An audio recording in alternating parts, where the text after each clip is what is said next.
You good? Wow, that was great. You still got a copy of that? Yeah. I can play it for you later if you want. It's fucking awesome. It's weird. No, I'm pretending that we just heard it. Oh, sorry. Yeah. Smooth. Yeah.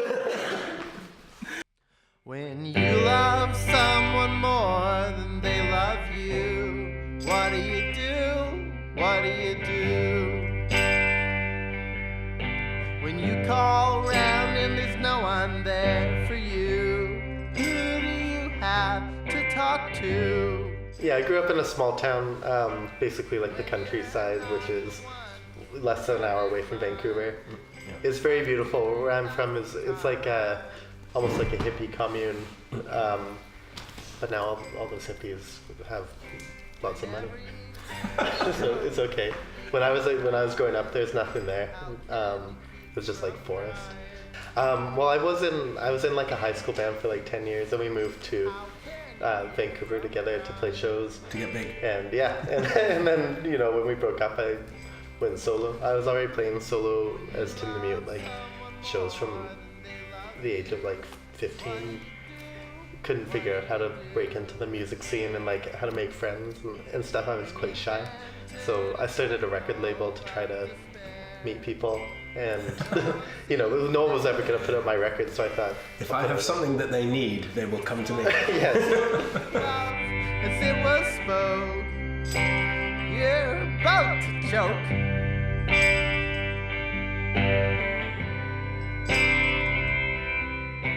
When I started the record label, the first thing I did, because I was just like I was a kid, I was like 22 or 23, and I thought, well, how am I going to find new bands? I started listening to Vic Galloway's podcast, where he would play like 4 new Scottish bands every week. And Adam Stafford's like one of the first things I heard, and I couldn't believe it. I thought it was so great. I do a label basically because I want to put out my own records, and I want to put out my friends' records, and it's not because I'm trying to like make it as a record label. Maybe one day. You do call it Where My Money Goes to Die. That's true. The hardest part is trying to get a taxi driver to help you fly tip a bunch of unsold LPs. It's been okay. I mean, like the Adam Stafford one, because it's a co-release with your label, was really nice and easy. Let's Talk About Space, I angled it as like a record store day release, so I was able to shift quite a few of them all in one go like that. Usually I'll only do a record if I feel like it's gonna sort of break even on its own, but I'm not concerned with like selling lots of copies. I just want to, if it's a run of 300 7-inches, I'd be quite happy to like shift 100 of them through mail order, and then take your chances with the rest. Take your chances with the rest. Shift some to the band when they go on tour or whatever. But other than that, yeah, try to get them to maybe lie down in a bath of poutine.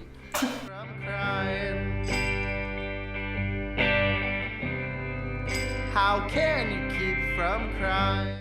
Vancouver doesn't have like the greatest music scene, but the people who are committed to putting on gigs and putting out records and just supporting each other, going to each other's shows and stuff, it's a really great group of people.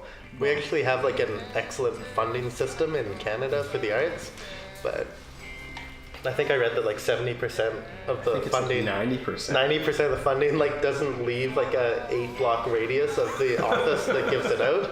So I mean, it's basically some people out in Toronto giving grants to like people they know. They get like $1 million a year in government funding to run their labels.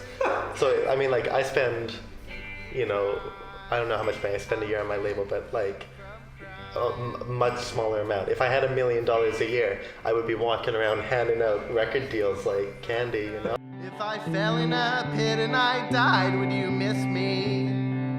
Or would you just miss half the rent? I rub my dick raw to a vision of you. Hope we get married when we're 22. I think there's a lot that I get out in writing songs. It's something that I quickly identified as like a young guy as one of the only things that my like meat sack body is useful for while I'm wandering around on the planet for however many years.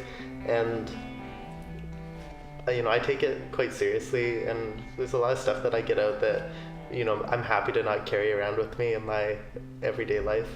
The song 22 is about when I was just a kid. I graduated high school early, or left high school early, and went hitchhiking around up in northern British Columbia, and had sort of a weird time, but brought it into,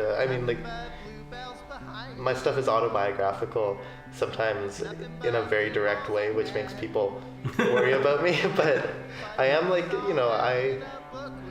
take it seriously. I compose songs and stuff in a way that helps me feel like I've had some sort of therapy out of it. I feel a lot happier after I finish something. It's that rush of, like you were saying before, you want to do something, let's do it right now. And when I want to write a song, I write it, and then I feel when I finished it, you've expunged part of your personal blackness of heart out into the world. And if I'm able to make the world a slightly darker place and brighten the inside of my being, I feel quite happy about it.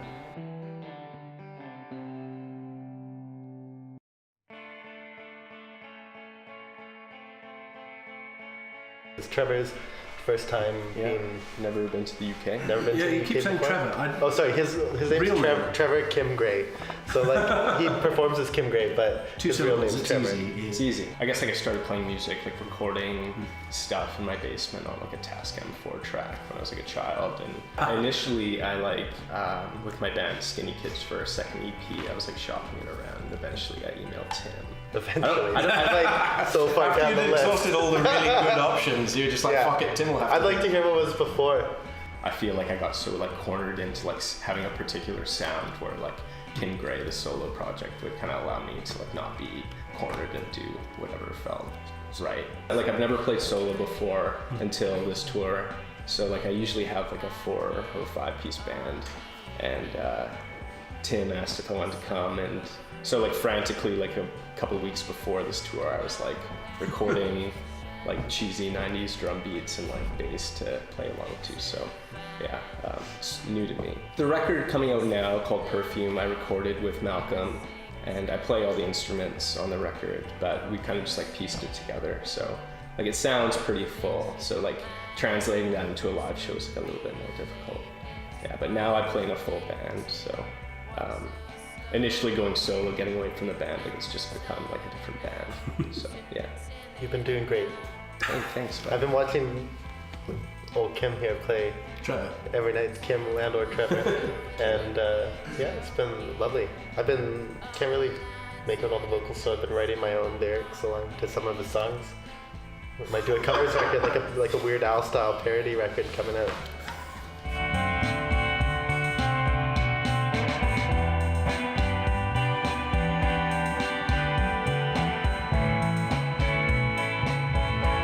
Writing about your experience, as long as we're living, we're gaining experience, we have things to talk about. It's I don't think that I don't think that well runs dry necessarily. Yeah, the horrible fucking stuff just always happens to me, and I just hope that well does run dry one day.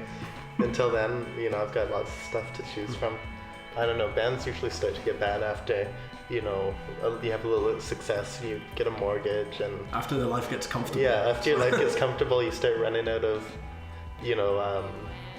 pain? Crisis. Yeah, there's always pain, there's always something, there's always something, I think. Oh, Trevor, you're killing me. I'm hoping. There was this, who wrote the song, How We Applaud the Unhappiness of the Singer-Songwriter? I don't know. Which is, well, the other side of that is we're not familiar with applause yet. Well, it's, yeah. But you're saying the sort of chimes with what you were saying there, Kim, Robert from Without Conspiracy, I remember saying to me, it's almost like he said that you have an obligation as an artist to keep living a life, in a sense, because otherwise you will no longer have anything to bring to your art form. But yeah, it is hard. I'm 29. Nothing good has happened to me yet. Jesus.